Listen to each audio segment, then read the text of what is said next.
Hello மக்களே, இன்னைக்கு நம்ம க்ளோவர்ஃபீல்டு பாரடாக்ஸ் அப்படின்ற ஒரு சயின்ஸ் ஃபிக்ஷன் படத்தை தான் பார்க்க போறோம். இந்த படத்துக்கு முன்னாடி இன்னும் 2 படம் ரிலீஸ் ஆயிருக்கு. அதை ஆல்ரெடி நம்ம சேனல்ல போட்டாச்சு. கண்டிப்பா நிறைய பேர் அதை பார்த்துருப்பீங்கன்னு நினைக்கிறேன். இன்னும் யாராச்சும் பார்க்காம இருந்தீங்கன்னா டிஸ்கிரிப்ஷன்ல லிங்க் கொடுக்குறேன், மறக்காம செக் பண்ணி பாருங்க. இப்போ வாங்க நம்ம இந்த க்ளோவர்ஃபீல்டு பாரடாக்ஸ்ன்ற படத்துக்குள்ள போகலாம். அதுக்கு முன்னாடி இன்னும் யாராச்சும் சப்ஸ்கிரைப் பண்ணாம பார்த்துட்டு இருந்தீங்கன்னா சப்ஸ்கிரைப் பண்ணிக்கோங்க. அப்படியே பக்கத்துல இருக்க பெல் பட்டனை கிளிக் பண்ணி ஆல்ல போட்டுக்கோங்க. இன்ஸ்டாகிராம்ல ஃபாலோ பண்ணாதவங்களா ஃபாலோ பண்ணிக்கோங்க. டிஸ்கிரிப்ஷன்ல லிங்க் இருக்கு. நீங்க பார்த்துட்டு இருக்கிறது வாய்ஸ் ஆஃப் தமிழச்சி. உங்க டிஎன்ஜி. வாங்க இன்னைக்கான படத்துக்குள்ள போலாம். இந்த படம் ஆரம்பிக்கிற காலகட்டம் 2028. ரேடியோல ஒரு நியூஸ் போய்கிட்டு இருக்கு. உலகத்துல இருக்க எல்லா ரிசோர்ஸும் இன்னும் 5 வருஷத்துல காலி ஆயிடும். இதுக்காக தான் பூமியோட ஆர்பிட்ல ஒரு ஸ்பேஸ் ஸ்டேஷனை கட்டிக்கிட்டு இருக்காங்க. அந்த இடத்துல பார்ட்டிகல் ஆக்சலரேட்டர் எக்ஸ்பெரிமெண்ட் பண்ண போறாங்க. ஒருவேளை அது மட்டும் சக்சஸ் ஆச்சுன்னா உலகத்துல இருக்க எல்லாருக்கும் தேவைப்படுற எனர்ஜி ஃப்ரீயா கிடைக்கும் இப்படின்ற மாதிரி ஒரு நியூஸ் போய்கிட்டு இருக்கு. அப்படியே அந்த இடத்துல சீனை கட் பண்ணி நம்ம படத்தோடைய ஹீரோயினை காமிக்கிறாங்க. இவங்களோட பேரு ஏவா. இவங்க ஒரு பிரிட்டிஷ் இன்ஜினியர்.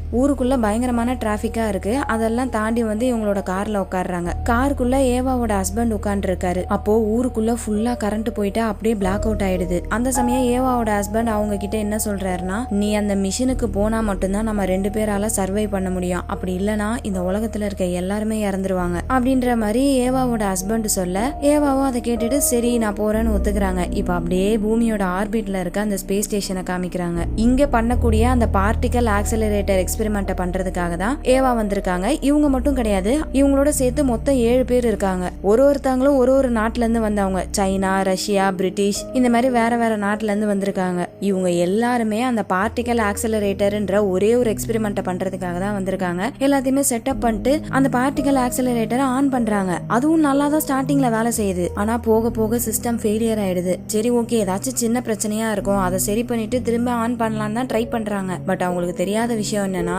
ஒரு நாள் 2 நாள் ஆகுது, 2 நாள் 10 நாள் ஆகுது. இப்படியே 623 நாள் ஆயிடுது. இன்னமும் அவங்களால அந்த எக்ஸ்பெரிமெண்ட்டை சரியா பண்ண முடியல.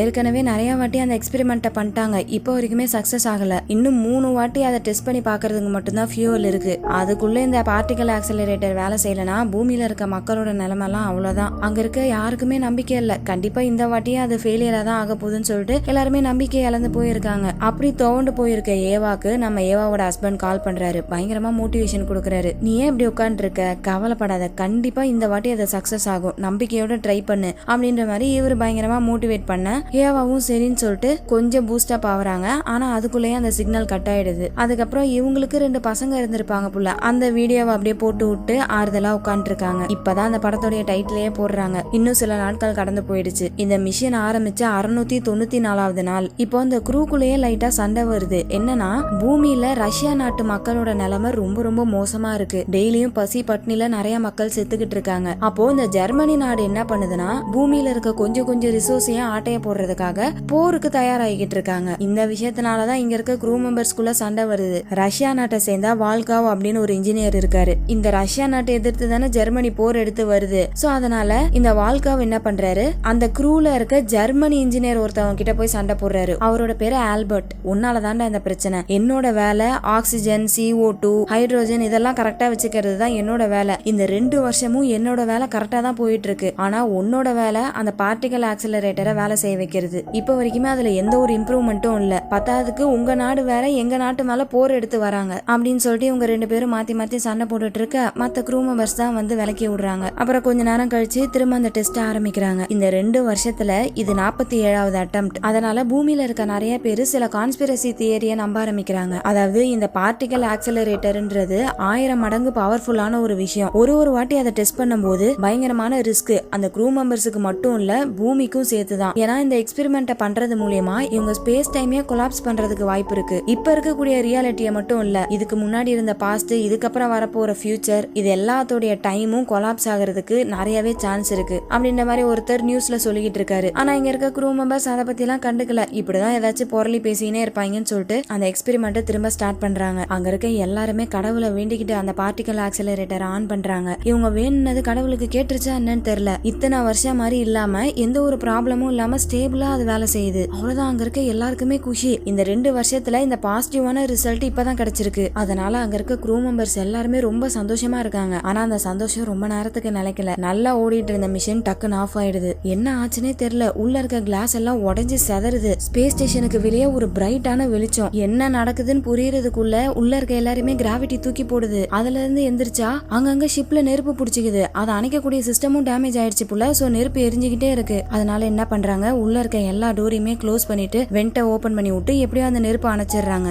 இடி இடிச்சு நின்ன மாதிரி ஒரு அமைதி. என்ன ஆச்சுன்னே தெரியல. சரி பூமியில இருக்க மிஷின் கண்ட்ரோல் கிட்ட கேட்கலான்னு பார்த்தா எந்த ஒரு சிக்னலும் வரல. கான்டாக்டே பண்ண முடியல. பத்தாதுக்கு இந்த ஷிப் வேற ஃபுல்லா டேமேஜ் ஆயிருக்கு. அப்ப ஏவா அங்க இருக்க எல்லார்கிட்டயும் ஒரு விஷயத்த சொல்றாங்க. காணாம போச்சு அப்படின்ற மாதிரி சொன்னதும், என்ன காணாம போச்சு, அங்கதான் எங்கேயாச்சும் விழுந்திருக்கும், நல்லா தேடி பாரு அப்படின்றாங்களா. அப்ப ஏவா என்ன திரும்ப சொல்றாங்க, காணாம போனது பொருள் கிடையாது, பூமி அப்படின்ற மாதிரி சொல்றாங்க. எல்லாருமே செக் பண்ணி பாக்குறாங்க. இவ்வளவு நேரம் இவங்க கண்ணு முன்னாடி இருந்த பூமி எங்க போச்சுன்னே தெரியல. பூமியில இருந்து எந்த ஒரு சிக்னலும் வேற கிடைக்க மாட்டேங்குது. ஸ்பேஸ் ஸ்டேஷன்ல இருக்க எல்லா கேமராவையும் ஆன் பண்ணி 360 டிகிரில பாக்குறாங்க. சுத்தி வெறும் வெட்ட வெளியா நட்சத்திரங்கள் மட்டும்தான் தெரியுதே தவிர பூமியை காணும். ஒருவேளை சிஸ்டம் ஏதாவது தப்பா காமிக்குதுன்னு நினைக்கிறேன், அதான் டேமேஜ் ஆயிருக்கலன்னு சொல்லிட்டு எல்லாருமே ஒரு ஜன்னல்ல போய் பாக்குறாங்க. அப்பயும் பூமியை பார்க்க முடியல. அவ்வளவு பெரிய ஸ்பேஸ்ல இவங்க மட்டும்தான் இப்ப தன்னந்தனியா அங்க இருக்காங்க. இவங்க பண்ண அந்த பார்ட்டிகல் ஆக்சலரேட்டர் எக்ஸ்பெரிமெண்டால பூமியவே அழிச்சிட்டாங்களா, இல்ல ஏதாச்சும் ஒரு வெடிப்பு நடந்து இவங்க பூமியை விட்டு தள்ளி வந்துட்டாங்களா அப்படின்றதும் தெரியல. இந்த ஸ்பேஸ் ஸ்டேஷன்ல கைரோஸ்கோப் அப்படின்னு ஒண்ணு இருக்கும். அதாவது அது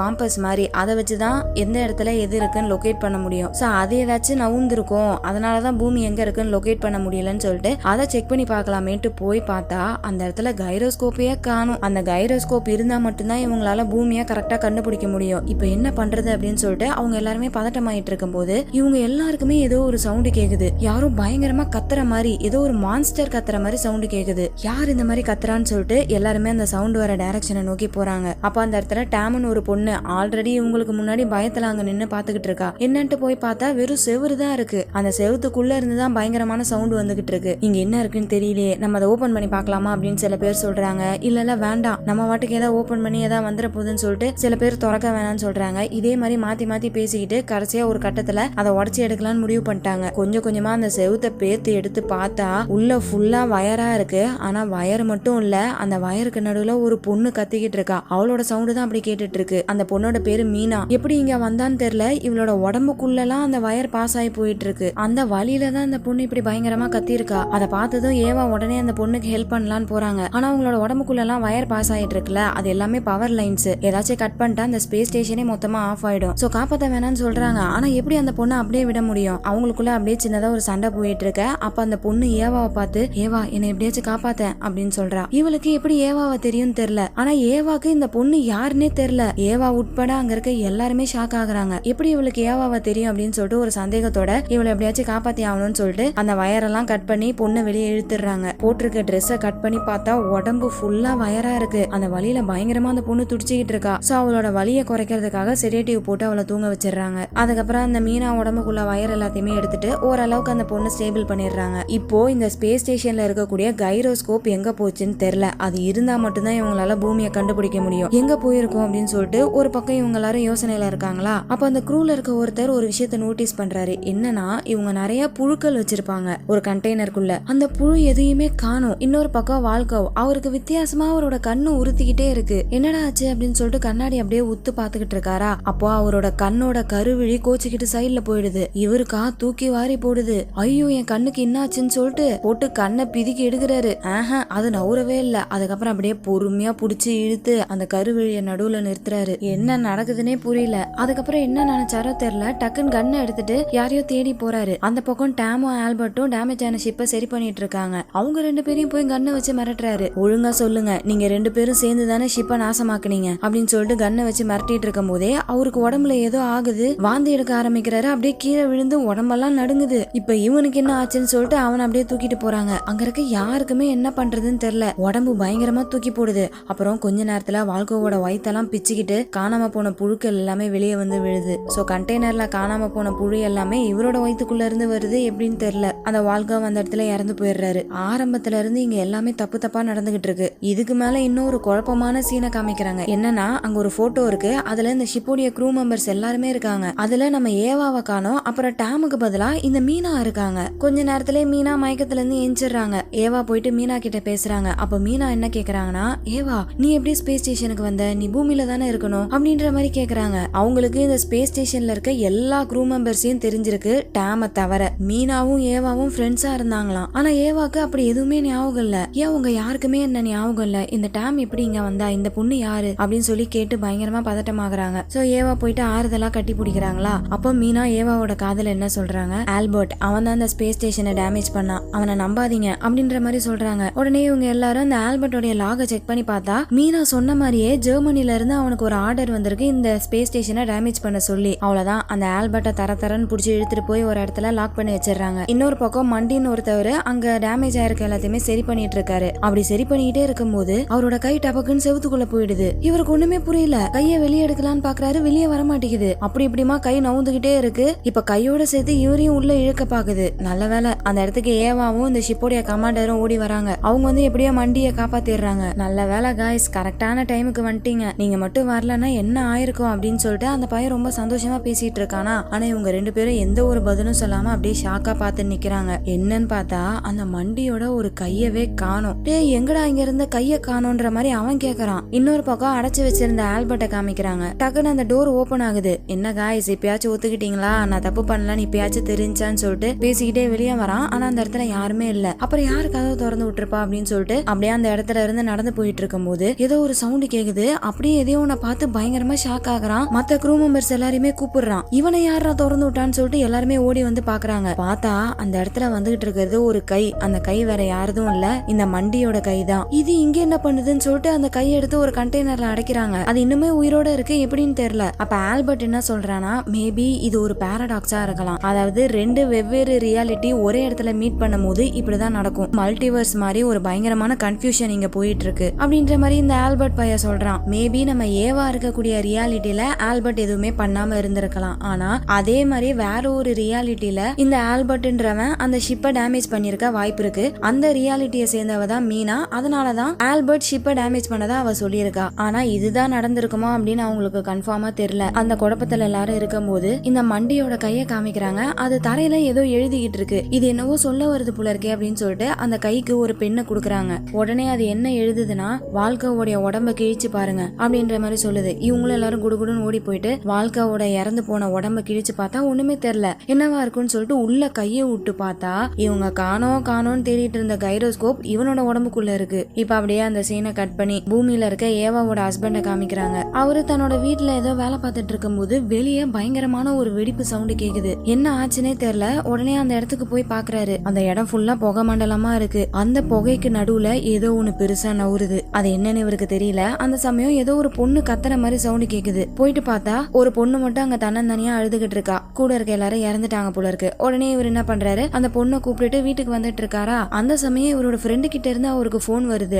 அவர் என்ன சொல்றாருன்னா, எப்பா இதுக்கப்புறம் நான் இந்த ஊர்லயே இருக்க மாட்டேன், நான் ஊரை விட்டு காலி பண்ணி எப்பயோ கிளம்பிட்டேன், நீ இதுக்கப்புறம் ஊர்ல இருக்காத அப்படின்ற மாதிரி சொல்லிட்டு போனை கட் பண்றாரு. ஏவாவோட ஹஸ்பண்டுக்கு ஒண்ணுமே புரியல, இங்க என்னதான் நடக்குது. சரி ஓகே இப்போதைக்கு நம்ம சேஃபா இருக்கலாம்னு சொல்லிட்டு அந்த ஃப்ரெண்டோடைய ஷெல்டர்ல போய் பத்திரமா ஒளிஞ்சிக்கிறாரு. அங்க இருந்து இந்த பொண்ணோட அப்பா அம்மா கிட்ட பேச ட்ரை பண்ணிட்டு இருக்காரா. அந்த சமயம் மறுபடியும் வெளியே ஒரு பயங்கரமான சவுண்ட் கேக்குது. வெளியே என்ன நடக்குதுன்னே தெரியல. அப்படியே ரெண்டு பேரும் பயந்து போய் உட்கார்ந்துட்டு இருக்காங்க. இப்ப அப்படியே இந்த சீனை கட் பண்ணி மேல ஸ்பேஸ காமிக்கிறாங்க. எப்படியோ வாழ்க்கையோட உடம்புக்குள்ள இருந்து கைரோஸ்கோப் எடுத்துட்டாங்களா. அதை போயிட்டு வச்சு பார்த்தா இவங்க நினைச்ச மாதிரியே பூமியை கண்டுபிடிச்சிட்டாங்க. பூமியை விட்டு தள்ளி தான் வந்திருக்காங்க. அப்பாடா நல்ல வேலை, நம்ம எங்கேயும் தொலைஞ்சு போயிடல அப்படின்னு சொல்லிட்டு அந்த பூமிக்கு கான்டாக்ட் பண்ண ட்ரை பண்றாங்க. ஆனா பூமியில இருந்து சிக்னல் வருதே தவிர இவங்களால எந்த ஒரு சிக்னலும் அனுப்ப முடியல. சரி ஓகே அங்க என்னதான் நடக்குதுன்னு சொல்லிட்டு ரேடியோவை செக் பண்ணி பாக்குறாங்க. அதுல ரேடியோல என்ன நியூஸ் போயிட்டு இருக்குன்னா, 14 மாசத்துக்கு முன்னாடி நடந்த போர்ல நிறைய பேர் இறந்துட்டாங்க. இன்னும் சைனா படையெடுத்து வந்துகிட்டு இருக்காங்க. இதுக்கு எல்லாமே காரணம் அந்த ஸ்பேஸ் ஸ்டேஷன் அழிஞ்சதுனாலதான். இதுக்கப்புறம் மக்களை காப்பாத்துறதுக்கு எந்த ஒரு வழியும் இல்லன்னு தெரிய வந்தக்கு அப்புறம் தான் இந்த மாதிரி போர் ஆரம்பிச்சிருச்சு அப்படின்னு சொல்லிட்டு ரேடியோல நியூஸ் போயிட்டு இருக்கு. இவங்களுக்கு ஒண்ணுமே புரியல.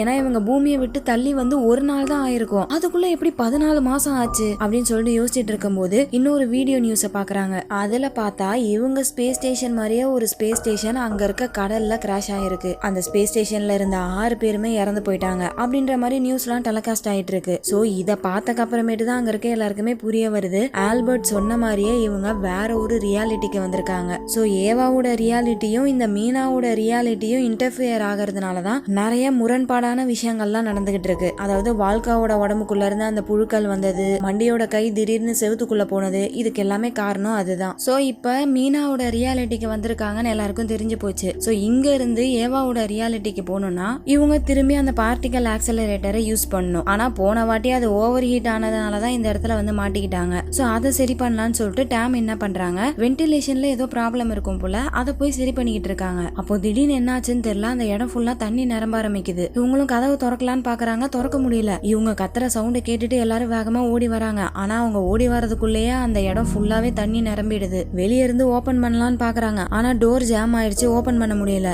எவ்வளவோ ட்ரை பண்ணி பார்த்தும் முடியல. இப்போ உள்ள ஃபுல்லா தண்ணி நிரம்பினதுனால பிரஷர் அதிகமாயிட்டு வெளியே இருக்க கதவு பிச்சுக்குது. அவ்வளவுதான். ஸ்பேஸ பத்தி சொல்லணும்னு அவசியம் இல்லைன்னு நினைக்கிறேன். எந்த அளவுக்கு குளிரா இருக்கும், அதுல தண்ணி பட்டதுனால அப்படியே ஃபுல்லா ஃப்ரீஸ் ஆயிடுது. அந்த தண்ணிக்குள்ளேயே டேம் இருந்ததுனால அந்த தண்ணியோட சேர்த்து டேமும் ஃப்ரீஸ் ஆயிடுறாங்க. இப்போ இவங்க அந்த பார்ட்டிகல் ஆக்சிலரேட்டரை சரி பண்ணாதான் இங்க இருந்து இவங்களோட ரியாலிட்டிக்கு போக முடியும். அதை சரி பண்ணக்கூடிய ஒரே ஒரு ஆள் டேம் தான். ஆனா அவங்க தான் இறந்து போயிட்டாங்களே, அப்புறம் எப்படி சரி பண்ண முடியும்? யார் அதை சரி பண்ணுவாங்கன்னு சொல்லி யோசிச்சுட்டு இருக்கும் போதுதான் அவங்களுக்கு மீனாவோட ஞாபகம் வருது. ஏன்னா ஏவாவோட ரியாலிட்டியில எப்படி டேமோ அதே மாதிரிதான் இந்த ரியாலிட்டியில மீனா. அவங்களுக்கு மட்டும்தான் பார்ட்டிகல் ஆக்சிலரேட்டரை எப்படி சரி பண்ணணும்ன்றது தெரியும். சோ அவங்க கிட்ட போயிட்டு எல்லாரும் ஹெல்ப் கேக்குறாங்க. நீங்க அந்த பார்ட்டிகல் ஆக்சிலரேட்டரை சரி பண்ணதுக்கு அப்புறம் இங்க இருக்க ஸ்பேஸ் ஷட்டில்ல உங்களோட பூமிக்கு சேஃபா உங்களை அனுப்பி விட்டுறோம், உங்களுக்கு உதவி செய்ய சம்மதமா அப்படின்ற மாதிரி கேட்க மீனாவும் சரின்னு சொல்லிட்டு சரி பண்றதுக்கான வேலையை ஆரம்பிக்கிறாங்க. அப்போ ஏவா போயிட்டு மீனா கிட்ட ஒரு விஷயத்த கேக்குறாங்க. என்னன்னா ஆக்சுவலா ஏவாவோட ரியாலிட்டியில இவங்களுக்கு 2 பசங்க இருந்திருப்பாங்க.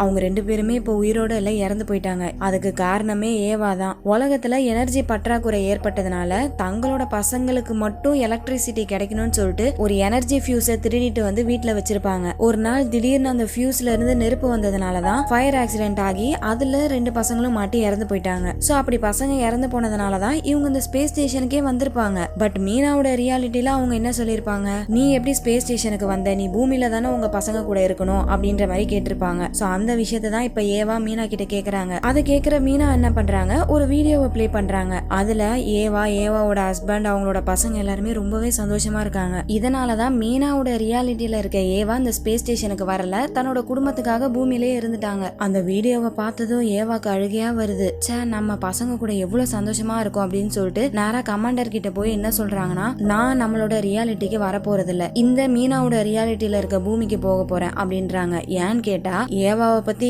ஏவாக்கு தான் நல்லா தெரியும். எப்படி இவங்களோட ரியாலிட்டியில இருக்க பசங்களுக்காக அந்த எனர்ஜி ஃபியூஸை கொண்டு வந்தாங்களோ அதே மாதிரி இந்த ரியாலிட்டியில இருக்க ஏவாவும் அவங்களோட பசங்களுக்காக அந்த எனர்ஜி ஃபியூஸை கண்டிப்பா கொண்டு வருவாங்க. அப்படி வந்தாங்கன்னா திரும்ப அந்த ஃபயர் ஆக்சிடென்ட் ஆகி இந்த ரியாலிட்டியில இருக்கக்கூடிய ஏவாவோட பசங்களும் இறந்து போயிடுவாங்க. சோ அதை தடுக்கிறதுக்காக இவங்க இந்த ரியாலிட்டியில இருக்கக்கூடிய பூமிக்கு போயிட்டு அந்த விஷயங்கள் நடக்காம நான் தடுக்க போறேன் அப்படின்ற மாதிரி சொல்றாங்க. இதை கேட்கிற கமாண்டரும் சரின்னு சொல்லிட்டு ஒத்துக்கிறாரு. இன்னொரு பக்கம் மண்டி என்ன பண்றாரு, ஆக்சிஜன் ரூம்ல ஏதோ பிரச்சனை இருக்குன்னு சொல்லிட்டு அங்க இருக்க எல்லாத்தையுமே சரி பண்ணிட்டு இருக்காரு. அந்த சமயம் அங்க இருக்க ஸ்க்ரூ ஸ்பேனர் எல்லாமே ஏதோ மேக்னெட் மாதிரி போய் அங்க இருக்க செவுத்துல ஒட்டிக்குது. இவர் என்னன்னு சொல்லிட்டு அதை போய் உத்து பாத்துக்கிட்டு இருக்காரா, அப்போ இவர் பின்னாடி டேமேஜ் ஆன எல்லாத்தையுமே ஏதோ ஒரு பேஸ்ட் மாதிரி வச்சு ஒட்டிக்கிட்டு இருந்திருப்பாரு. எப்படி இந்த ஸ்பேனர்லாம் போய் செவுத்துல ஒட்டிக்குதோ அதே மாதிரி அந்த பேஸ்டும் உறிஞ்சி வந்துகிட்டு இருக்கு. இது தெரியாம இந்த பக்கம் இவர் அந்த ஸ்பேனரையே பாத்துட்டு இருக்காரா, அப்போ பின்னாடி அந்த பேஸ்ட் அப்படியே உறிஞ்சி வந்து இவர் மேல பட்டதும் டப்புன்னு அவரை உள்ள இழுத்துக்க ஆரம்பிக்குது. அவ்வளவுதான், கத்துறாரு கதறாரு, என்ன பண்ணாலும் அதுல இருந்து இவரால வெளியே வர முடியல.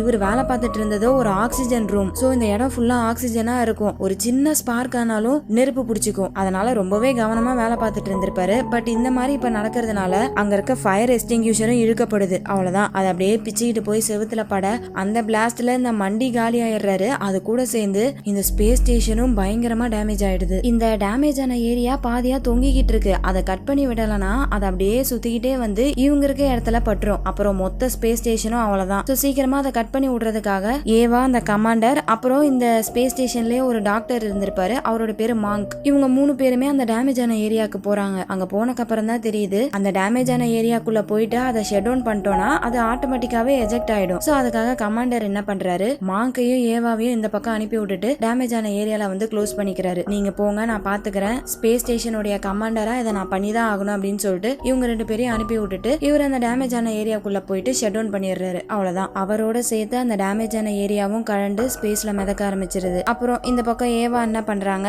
எப்படி இந்த ரியாலிட்டிக்கு வந்தாங்க, அந்த பார்ட்டிகல் ஆக்சிலரேட்டர் ஓவர்லோட் ஆனதுனால. சோ அதே மாதிரி பண்ணோம்னா திரும்ப நம்மளோட ரியாலிட்டிக்கு போயிடலாம் அப்படின்னு சொல்லிட்டு அதுக்கான வேலையை பார்த்துட்டு இருக்காங்க. ஆனா அதுக்கு முன்னாடி மீனாவும் ஏவாவும் அங்க இருக்க ஒரு எஸ்கேப் பாட்ல இந்த ரியாலிட்டியில இருக்க பூமிக்கு போயிடலாம்னு சொல்லிட்டு அந்த எஸ்கேப் பாடுக்கு போறாங்க. ஆனா அப்படி போகும்போது மீனாவோட மூஞ்ச காமிக்கிறாங்க. அவங்க பார்வையே சரியில்லை, ஒரு மாதிரி வில்லத்தனமா பாக்குறாங்க. அதுக்கு ஏத்த மாதிரியே இந்த பக்கம் எஸ்கேப் பாடுக்கு வந்துட்டு ஏவாவோட தலையிலே அடிச்சு மட்டையாக்கிட்டு போறாங்க. கையில ஒரு கன் எடுத்துட்டு மாங்கியும் ஆல்பர்ட்டையும் கொல்றதுக்காக போறாங்க.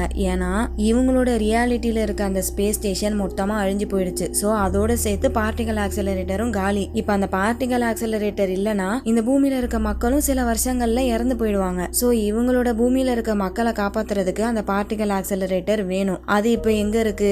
ஏவாவோட இந்த ஷிப்ல தான். சோ இந்த ஷிப்ல இருக்க எல்லாரையும் கொன்னுட்டு அந்த பார்ட்டிகல் ஆக்சிலரேட்டர் எடுத்துக்கிறதுக்காக தான் இப்படி எல்லாரையுமே கொல்ல பாக்குறாங்க. ஃபர்ஸ்ட் அந்த மாங்கு கிட்ட போயிட்டு ஒழுங்கா அந்த ஃபயரிங் கீயை கொடுத்துரு, இல்லனா உன்னை கொன்றுவேன்னு சொல்லிட்டு மிரட்டுறாங்க. பட் அவர் கொடுக்க மாட்டாரா, அதனால மாங்க சுட்டு சாவடிச்சிடுறாங்க. அடுத்து ஆல்பர்ட்டை கொல்றதுக்காக போறாங்க. இந்த சமயத்துல இந்த பக்கம் ஏவா மயக்கத்துல இருந்து ஏஞ்சிடுறாங்க. ஏதோ ஒண்ணு தப்பா இருக்கு, மீனா என்ன பண்ண போறான்னு சொல்லிட்டு வேகமா ஓடி வந்து பார்த்தா மீனா ஆல்பர்ட் கூட சண்டை போட்டுட்டு இருக்கா. ஏவா வந்து தடுக்கிறதுக்குள்ள மீனா ஆல்பர்ட்டை சுட்டுடுறா. அதுக்கப்புறம் இவங்க 2 பேரும் சண்டை போட ஆரம்பிக்கிறாங்க. அந்த சண்டையில ஏவா அந்த கன் எடுத்து ஜன்னல சுட்டுறாங்க. அதுல லைட்டா ஓட்ட வருதா, ஓட்ட வந்தா என்ன ஆகும், அந்த பிரஷர் உள்ள இருக்க எல்லாத்தையுமே வெளியே இருக்கும்ல, அதே மாதிரிதான் இழுக்குது. அப்ப ஏவா உஷாரா ஒரு ரூம்குள்ள வந்து லாக் பண்ணிக்கிறாங்க. பட் மீனா அந்த பிரஷர்ல மாட்டிக்கிறாங்க. அப்படியே அவங்களோட உடம்பு ஜன்னல்ல போய் ஒட்டிக்குது. ஏவா என்னை காப்பாத்து அப்படின்னு சொல்லிட்டு அவங்க கத்துறாங்க. ஆனா ஏவா எப்படி காப்பாத்துவாங்க? சோ அவங்க அப்படியே மூஞ்ச திருப்பிக்க இந்த பக்கம் அந்த ஜன்னல் உடைஞ்சு மீனா வெளியே ஸ்பேஸுக்கு போய் இறந்து போயிடுறாங்க. இப்போ ஏவாக்கு 2 ஆப்ஷன் இருக்கு. ஒன்னு இந்த ரியாலிட்டியில இருக்க இவங்களோட ஃபேமிலியை போய் காப்பாத்துறது,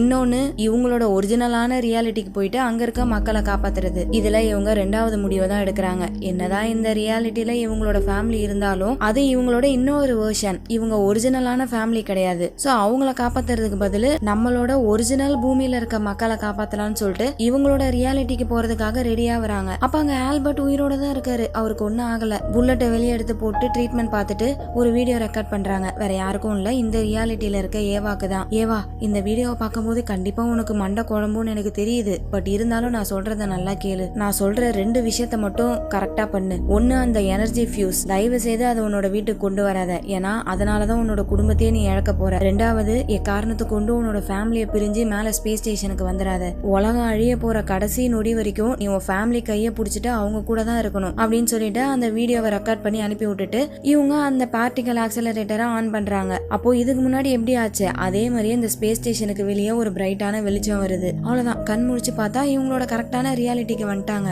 இவங்க கரெக்டா வந்தது மட்டும் இல்ல, அந்த பார்ட்டிகல் ஆக்சிலரேட்டரும் கரெக்டா வேலை செய்யுது.